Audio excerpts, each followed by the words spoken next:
Good afternoon, and welcome to today's lunch break with the Rabbi. Today is Thursday, 4/22, April 22nd, 2021, and it is also the 10th day of Iyar. And as we get ready for the upcoming week, Shabbos, a double Torah reading of Acharei Mos and Kedoshim.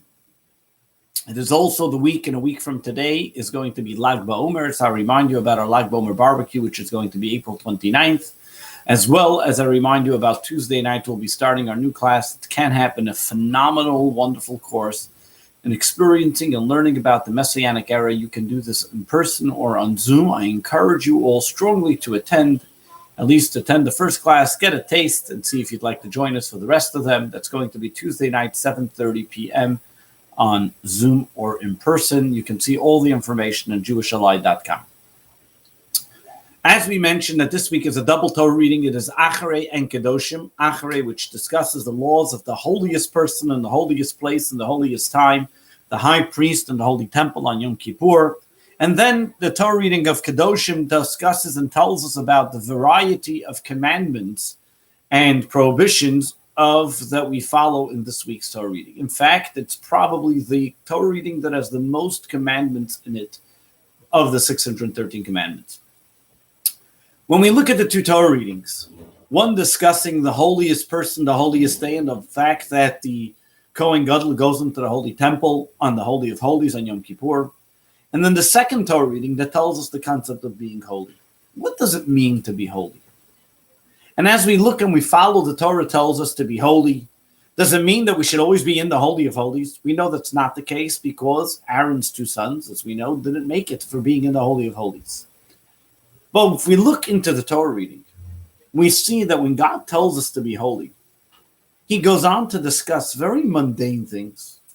You see your neighbor's animal is lost, take it and return it to him.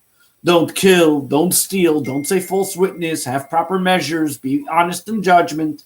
It seems like very normal, humane, probably things which you would do regularly, even if the Torah wouldn't tell you if you were any type of ethical person of any stand-up value. Why does the Torah have to tell me you want to be holy? Holy means don't cheat. Holy means be kind to another person. Why is that holy? Seemingly that's something human. And over here, the Torah is telling us, number one, to be holy is Acharei. That means, first of all, the whole high priest going into the Holy of Holies, yes, that was a very important, let's not minimize that. But that was for the high priest. Every single one of us, and most of us, are never going to be a high priest. Not by choice, because we weren't born to be a Kohen. To be a high priest, you have to be a Kohen, and from the Kohanic family, and to be able to make it to the high priest. So in the very fact we don't have a holy temple, that's besides the point, but even if there was, and even in the times of the holy temple. So what does it mean to be holy? So what God tells us is, number one, to be holy means that in every single part of your life, the most materialistic, selfish part of your life, think about God. Regardless of what it is. From the moment you awake to the moment you go to sleep, from the moment you're born till the moment you die, in everything you do, put God in it. Think about God. That's called being holy. The Baal Shem Tov, the founder of Hasidism, had a unique way of presenting this idea. He would go over to people and ask them, how are you doing? Didn't ask them, how did you pray today? What are you learning? Yes, how are you doing physically? And wanted to hear from them the response, Baruch Hashem, thank God. That a Jew should say in what he's doing and the activity that he's involved in his mundane activities, thank God. To recognize that God's in everything. They say a story, once the Baal Shem Tov walked into a synagogue, and in those days, the scholars, some of them at least, tried to avoid seeing anything of materialism and not to have anything to do with the simple folk. And the Baal Shem Tov, part of his mission when he founded Hasidism was to bridge this divide between the simpletons and the scholars. And he walked to the back of the synagogue where this fellow was studying Talmud with a scarf around his eyes. He should only see the words of the Talmud, not be distracted. And the Baal Shem Tov walks over to him and says, Rabbi, how are you? And the fellow ignores because he's studying. And the Baal Shem Tov pounces on the table and says, Rabbi Yid, how are you? And he still ignores. Finally, he says, Rabbi Yid, why are you depriving God from his greatest of pleasures? That caught the fellow's attention. He quickly takes off his scarf and says, what? You're disturbing me from learning, and I'm learning that's God's greatest pleasure. How can I be depriving God from God's greatest pleasure? And he looks at him and says, doesn't the Talmud say that when a Jew praises God, that gives pleasure? So if I ask you how you're doing and you respond, thank God, you're giving God pleasure. It is important that all of us understand and recognize that in everything in our life, not only in the synagogue, not only when we're studying, God has to be present. And therefore, when somebody asks you how you're feeling, how's business, what are you doing, it should always be with God on your mind. That is being holy. And the Torah continues. And the Torah says, part of being holy is lo samoid al dam re'echa. Do not stand while your brother's blood is being spilled. Now, there are volumes of commentary on this. Commentary how this applies in pragmatic legal law, and volumes of how this applies in ethics, and in values of how we have to treat one another. But let's just take the simple interpretation today. The commentary Rashi gives us the interpretation and says, should you see somebody being robbed or somebody drowning in the sea, save them.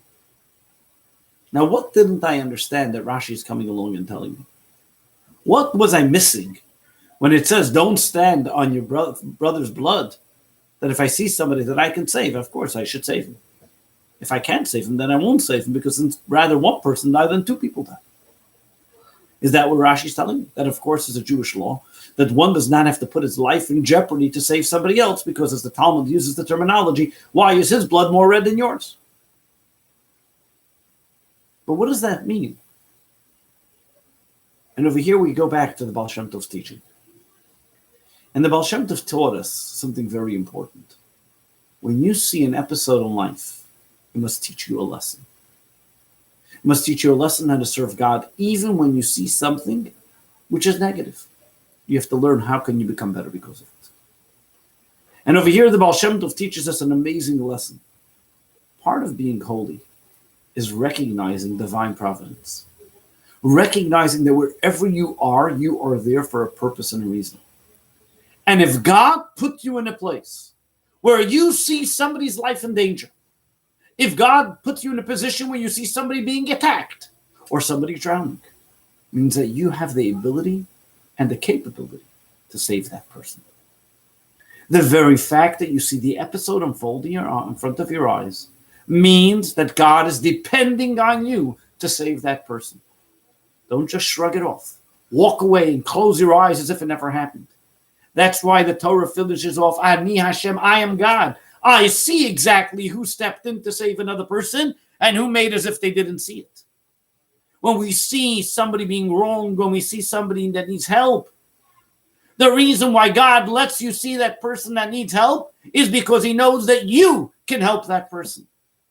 Or else that wouldn't come across your table.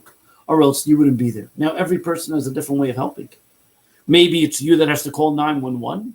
Or it's you that can give that poor person a meal. Or it's you that can help that child cross the street. Every person has another way of helping. But when something comes to us, we should never dismiss it and say, well, my life's in jeopardy. I can't do it. The very fact that you were tasked with it, the very fact that it came across your table, means that you can. And God is waiting for you to save that life. When the Torah tells us, Lo yisamed al dam re'echa, don't stand as your brother's blood is being spilled, the Torah is telling us this because he's saying that when you see somebody in danger, when you see somebody's life is threatened, whether physical or spiritual, it means that you need to step up to the plate, do what you can to save that person's life, because you can, and God is waiting and depending on you, and that's why divine providence brought you there. This is not only a physical life. This is not only when you see somebody drowning in the sea being attacked or whatever it may be. It is also spiritual. It is also a time where we have to be there for people spiritually, mentally, physically, especially in today's day and age, where so many people are confined, where so many people are destroyed physically, mentally, spiritually. And God allows us to see it and puts us in this time and this age is because God is telling every single one of us, I am counting on you to save their life, to save their soul, to help them, give them a hand, show them some support, be there for them in the time of need. God is saying, if you see it, how do they say it today? See it, you see something, say something. You see something, do something. Help the people. Be there for them in their time of need. And God will definitely see how you save a life and grant you a long life. My dear friends, I want to take this opportunity and wish you a wonderful Shabbos and a great week ahead, remembering that wherever we are and in every place we come, God is giving us a mission. And let's make sure that we don't disappoint. God believes in us more than we may believe in ourselves. And let's save those lives. God bless you. Have a great day. Good Shabbos.